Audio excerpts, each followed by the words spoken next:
I went down a rabbit hole to look at how many snaps from last year's great Eagles defense just walked out that door yesterday. Walked out.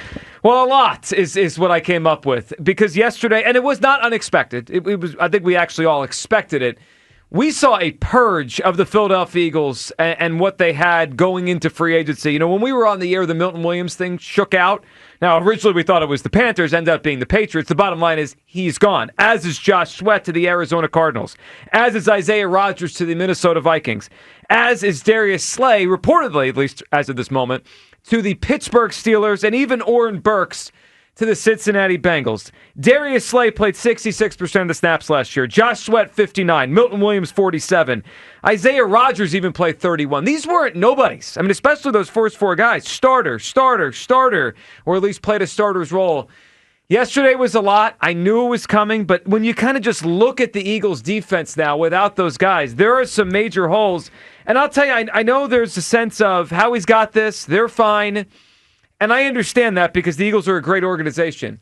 But I'm just going to be honest. I'm worried about this team without these guys. This is a chunk, and I mean a big chunk of the players they had last year that led to that great defense just walked out that door. I am worried about not the big picture. Like, the Eagles are going to be fine big picture. They have a great front office. They will figure it all out. But next season, yeah, I mean, I'm worried that this is a lot to lose in one day, and they didn't add anything. Hugh, how you feeling today as the Eagles say goodbye to Milton Williams, Josh Sweat, Isaiah Rodgers, Oren Burks, and probably Darius Slay as well? Hugh, how you feeling here? Wish them nothing but the best, man. I mean, I'm not as worried as most people are. I'll tell you why, because I think that this coaching staff has tapped into something in a short period of time that I'm really excited about. When I say coaching staff, I meant the defensive side of the ball. The fact that I can't harp to you enough or stress to you enough how fascinating it was to me as a former defensive player to see those guys pick up that defense as quickly as they did and thrive in that defense and become the number one defense in the NFL with basically the same guys after 1 year of being a bottom dweller. And I know that, you know, people look at that and say, oh, well, you know, we lost a lot of people. I get that. But when I look at the key components to this defense, and Jalen Carter is one of them, especially when you talk about the guys in the trenches, I think that they're fine because he's a guy he was very, very instrumental in making it easier for everybody else to do their job. You know, you're talking about a guy out there that had, for the most part, double and triple team blocks mostly all year long. So when you commit all those resources to one individual, you got to be able to beat your one-on-ones. I remember, I can't remember what year it was. I think it was the 01 season when I was here. Indy Kalu played on the opposite side. Indy had like a 7-sack season. And that's not taking anything away from ND, but that's because most of the time when I was on one side, he was on the other. He had one-on-ones. And he took advantage, yeah. And he had a spin move, man, that I was jealous of. He couldn't do it. Was like a half spin type deal, and he was eating over there for that. I mean, that's what happens. That's what happens, and guys get paid from stuff like that. And it's not a slight to Milton. It's not a slight to Josh. I mean, teams see that, and they try to emulate what the Eagles have done. But for me, you got the core guys that helped your team with the success that they had, and you're gonna add pieces. Well, they are, and they need to. And maybe I'll be less worried when I see those pieces added. I know Howie asked for patience. That's not easy for me when I look at a depth chart this morning, and it doesn't look very good. Again, they're not going from being pretty good, and then we lost a few players, and it's like, we were pretty good anyway, we could fix that. They were the best defense in the NFL. I remember a show we did in December where I said this is the best Eagles defense I've ever seen, and at that point, not everyone agreed. I think by the Super Bowl, everyone agreed this is the best Eagles defense of all time. Well, they just lost a chunk of that defense. It's not just some defense. It's the best Eagles defense ever. And they're not all together anymore. We knew it was going to happen this way, but boy, it's striking to see it. And Hugh, you're right. I mean, I think if you can make a fair case that they have a lot of, and most of the best players still have Quinyon and Jalen Carter, and they did bring back Zach Bond, which was imperative, and Cooper DeJean, right? They're all coming back, and Nolan Smith. But the rest of the guys around them, part of the reason they were so great is because they had 11 or 12 or 13 or 14, however you want to count the depth beyond the starters. And now that's cut down. Like I'm looking at right now, and the new depth chart has Moro Jomo as a starter, and he might be ready. But that means the guy behind him has got to be ready because Ojomo was a backup player last year. It puts in a guy like, Keely Ringo is now a starter on the defense. Last year, he wasn't even good enough to get in the game when Slay went out. That was Rodgers. Now Rodgers and Slay are gone. I am worried about this defense because they were the best in the NFL, and they've lost a whole lot. 215-592-9494. Where do you come down today? Hugh, you said maybe you're not as worried as most people. I actually think most people are with you. It feels to me, just listening to the morning show, a little bit with afternoon yesterday, that people aren't worried. And it kind of stuns me a little bit. Because they're listening to me. Appreciate y'all for listening and knowing that you just got on the air 7 minutes ago. Dropping this sage. Now, y'all ain't going to let me live, huh? No, you know what it dropping is? all this sage knowledge on y'all. I know what it is. With this calm demeanor. See, when I talk clear and concise like this, you cannot deny that I be out here dropping dimes. Steph Curry. Like who? Ambiguity. I like that one. Comparing yourself to the greatest shooter of all time. I'm just saying, I'm like the chef. When I start speaking clear and concise, y'all can't deny my greatness. Okay. I have another theory besides your greatness as a chef over here. Foolishness. My theory is there's a lot of people, and it's okay if you're in this camp. Hold up. Francisco didn't check out. He didn't sign out of his email. Well, then you got to go cause some ruckus over there. No, I'm not going to do Francisco like that. So here's my theory. My theory is everyone's still hungover from the Super Bowl still. I just think there's a hangover where everyone is just living in bliss and like, hey, you can live that way. I'm on to 2025 now because the new league year starts tomorrow. What happened last month was incredible, but as far as the 2025 Eagles, their defense, the one that's going to try to repeat, it's not as good. That's the bottom line right now. 215-592-9494. Are you worried about the Eagles? ESPN yesterday, Mina Kimes, she chimed in. She is with you, Hugh. She's not worried. Here's what she had to say. I'm not worried. I think that they made the right decisions, prioritizing bringing back Zach Bond, who they signed early on to a super reasonable deal. To me, he was the hardest player to replicate on that defense. And they're also they're really deep on the defensive line still.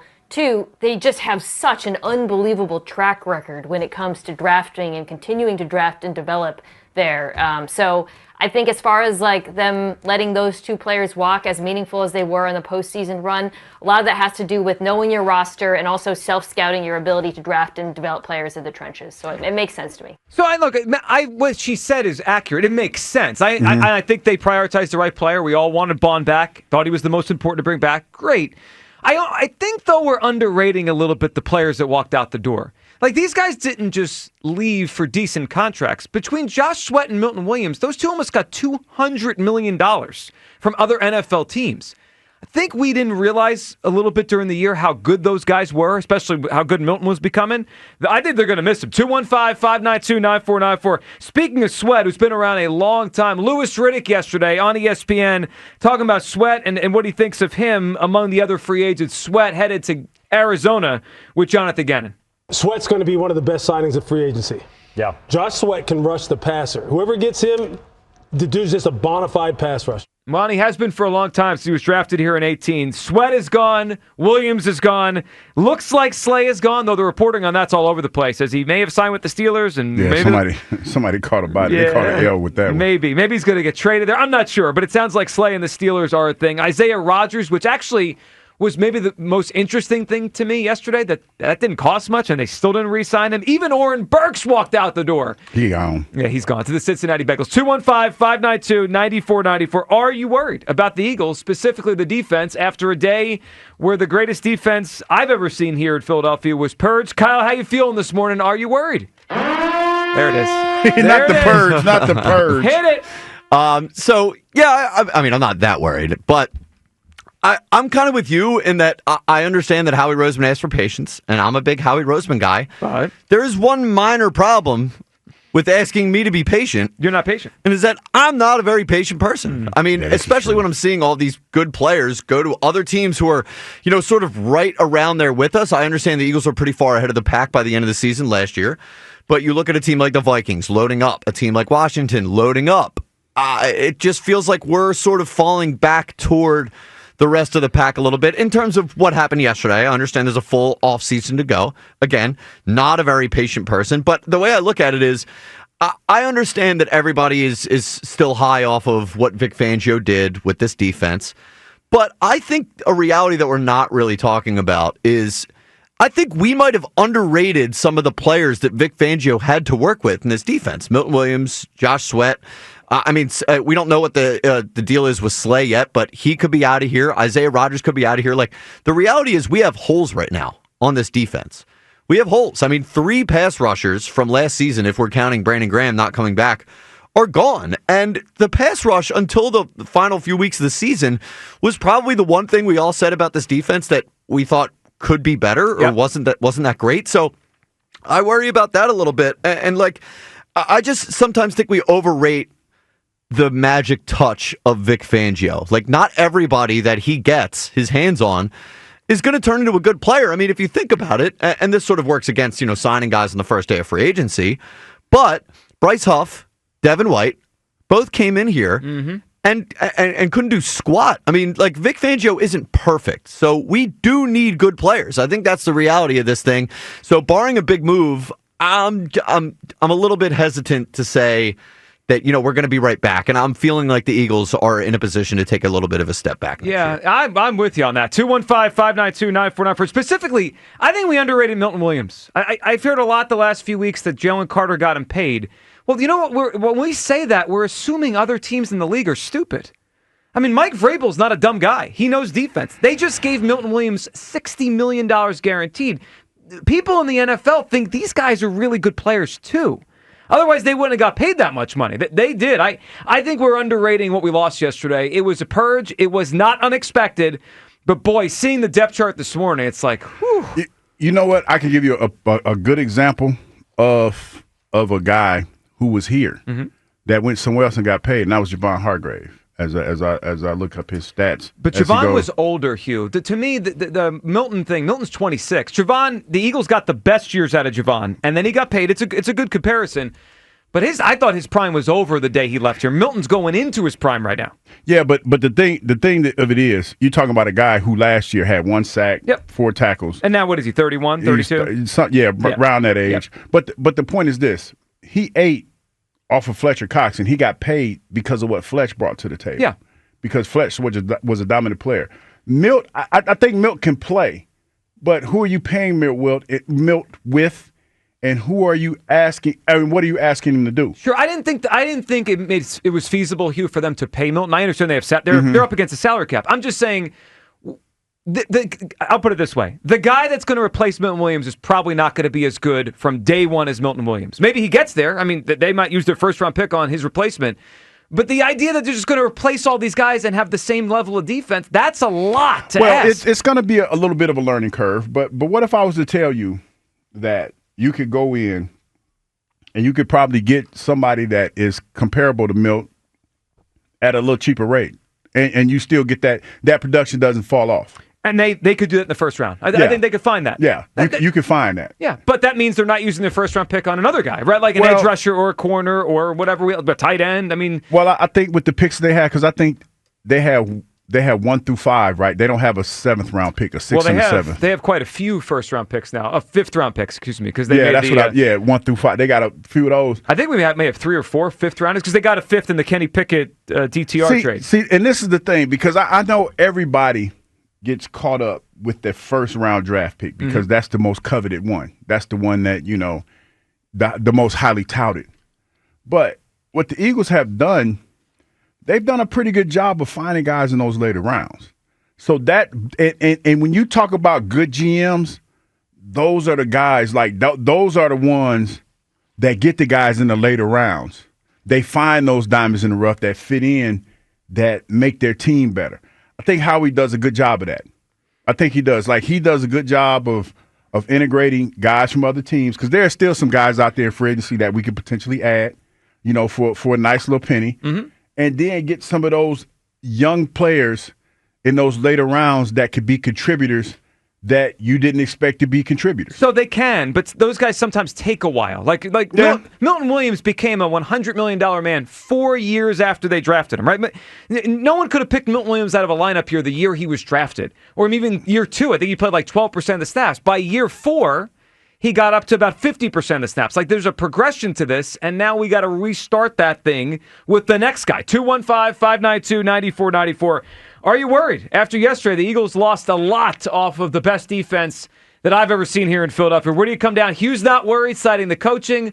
I am, even though I could have guessed this was going to happen. I mean, the writing was on the wall. Howie told us this was probably going to happen. Still looking at it, like when I saw it happen. He was like, oh, no. Well, it was name after name, and then they didn't actually sign anyone yesterday, so that didn't help me.